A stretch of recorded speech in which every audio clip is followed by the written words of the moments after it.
Hi, and thanks for logging on to the Daily Dvar, and here's a brand new Halacha for you, and it's for Friday the 30th day of October. Here we go.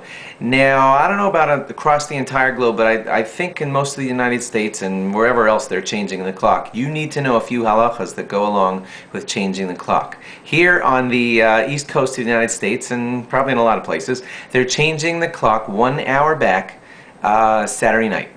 And when they do that, here are some of the things that you'll need to know halachically. For example, I know in Baltimore, the latest time to say Shema in the morning used to be about 10 o'clock in the morning, roughly.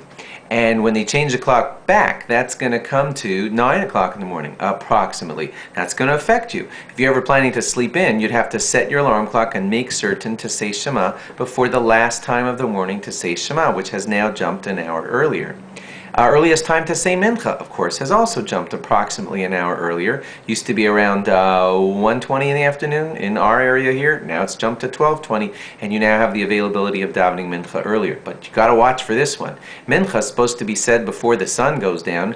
Obviously, the sun going down has jumped an hour earlier. Used to be last chance to say Mincha was a little before 6. Now it's a little before 5, starting on Sunday afternoon. Watch out for that one also. Marav, well, that one's kind of easy. You always have all the way until, well, I'm scared to tell you this, but officially you could daven Marav in the middle of the night, but you should always try and get it in before the middle of the night because the rabbis were afraid that you might fall asleep and miss it.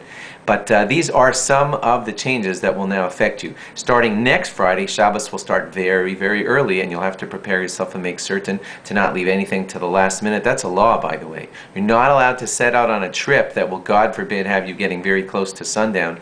You must always leave hours available so that if there's a flat tire, you still won't be violating Shabbos. And it's all moved an hour earlier now. So watch out for that. That's a halacha. Thanks for logging on. Have a great Shabbos. See you on the other side of Shabbos when soon after that they'll be changing the clock, and you heard about it here. Bye-bye.